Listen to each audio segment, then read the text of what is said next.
Hello everyone, welcome to cooking studio. আমি উম্মি, আর আমি আজকে একটা মিষ্টির আইটেম নিয়ে এসেছি। আজকে আমি মিষ্টি দই বানিয়ে দেখাবো ওভেনে। আর এটা খুবই কম ইনগ্রিডিয়েন্টস দিয়ে তৈরি। যে গ্লাসটা নেবেন বা যে কাপটা নেবেন সেটা 2 গ্লাসকে জাল দিয়ে 1 গ্লাসের মতো করে নেবেন। তাহলে এরকম ঘন হয়ে সুন্দর একটা কালারের মতো চলে আসবে। চাইলে একটু রঙও ইউজ করতে পারেন। এরপরে কনডেন্স মিল্ক লাগবে, আর লাগবে হচ্ছে দই।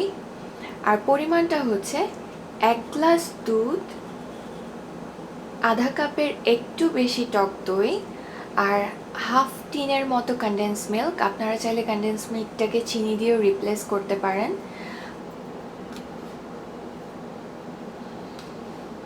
এটাকে সুন্দর করে দইটাকে ফেটে নিতে হবে।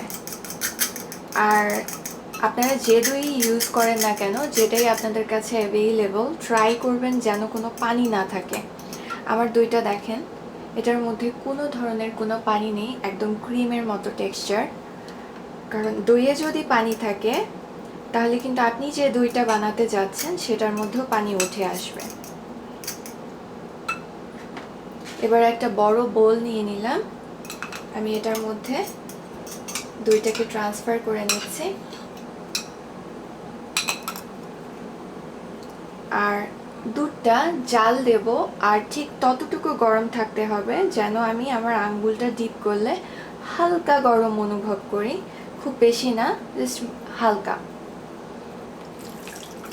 এবার আমি অল্প অল্প করে দুধ মেশাবো আর দইয়ের সাথে সুন্দর করে মিক্স করে ফেলবো।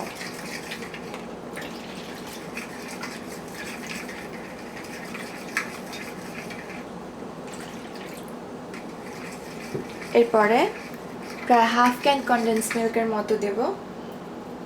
আগেই বলেছি চাইলে চিনিও দিতে পারেন।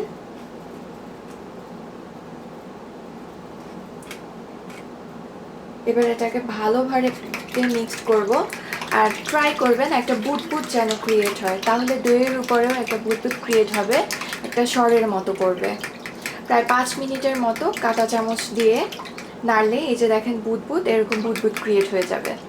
আমি আগে ওভেনটাকে গরম করে দিয়েছি।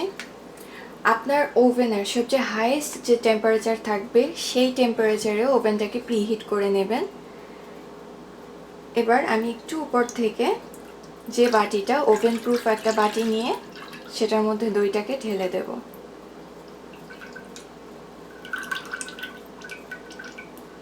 এবার ওভেনের সবচেয়ে লোয়েস্ট টেম্পারেচারে আমি দইটাকে প্রায় 1.5-2 ঘন্টা রেখে দেব।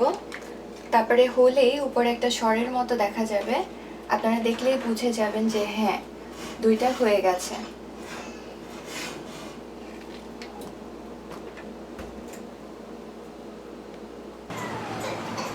দই হয়ে গেছে। আমি 2 ঘন্টা পরে ওভেন অফ করে আরও 2 ঘন্টা ওভেনের ভিতর রেখে দিয়েছিলাম।